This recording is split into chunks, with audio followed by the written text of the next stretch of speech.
जो 8-8 number, sorry 4 number 2 number वाले जो हैं एनवायरमेंटल लॉ वगैरह सारे, उनको बाद में उठाना। सबसे वेटेज वाले जो हैं, जो 65 नंबर, जो 45 नंबर आपने क्रॉस करना है ओनली फॉर एआईबी स्टूडेंट, जो 45 अप्रॉक्स आपको क्रॉस करने हैं। तो 65-62 के अगर आसपास अगर खींचना है, 5-6 अगर वेटेज दो आपको, 2-2 1-1 नंबर वाले भी दे देंगे छोटे सब्जेक्ट। तो आपने एआईबी में सबसे बड़े बड़े सब्जेक्ट उठाने हैं, न्याय संहिता वाले, भारतीय न्याय संहिता, अधिकार, और आप तो Indian penal code, the constitutions, IPC, और आपने ये सारी किताबें उठानी। सबसे बड़े वेटेज वाले बुक्स को पहले पढ़ना है, स्टार्टिंग से पढ़ना कुछ नहीं, इंडेक्स को फॉलो करो। इंडेक्स के बाद आपने एक क्वेश्चन पेपर प्रीवियस ईयर के निकाल लें, उस क्वेश्चन पेपर को आप सॉल्व करके देखो, क्योंकि बुक्स आप लेके जा सकते हो, क्योंकि ओपन बुक एग्ज़ाम अलाउड है।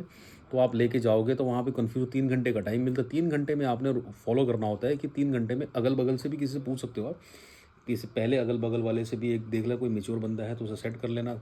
हो सकता है कि 2 घंटे पहले ही करके बैठा हो, तो शायद आपको हेल्प कर सकता है इसमें।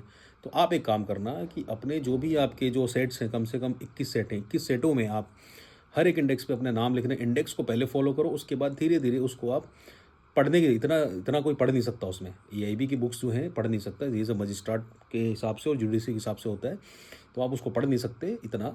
तो कम टाइम में आपके पास ये है कि इंडेक्स को फॉलो करो, प्रीवियस क्वेश्चन फॉलो करो, 2-3 घंटे रोज़ दो, 2-3 घंटे रोज़ दो, प्रीवियस क्वेश्चन पेपर सॉल्व करो, नेट से निकाल लो आप, और उसे आप सॉल्व करो, आइडिया हो जाएगा। फिर अब जब आप वहाँ एग्जाम सेंटर पर बैठोगे तो वहाँ पे क्या होगा, एग्ज़ाम सेंटर बैठते ही आपको जैसे ही क्वेश्चन आएगा, तो अगर आपको समझ में नहीं है, सीधा आप सेट निकालोगे।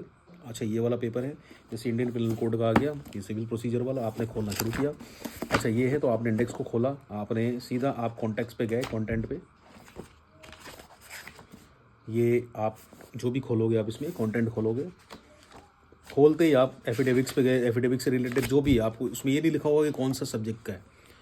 तो ये क्वेश्चन पकड़ना पड़ेगा आपको दोस्त, कि ये कंटेंट्स को समझना पड़ेगा, ज़्यादा कोई रॉकेट साइंस नहीं है।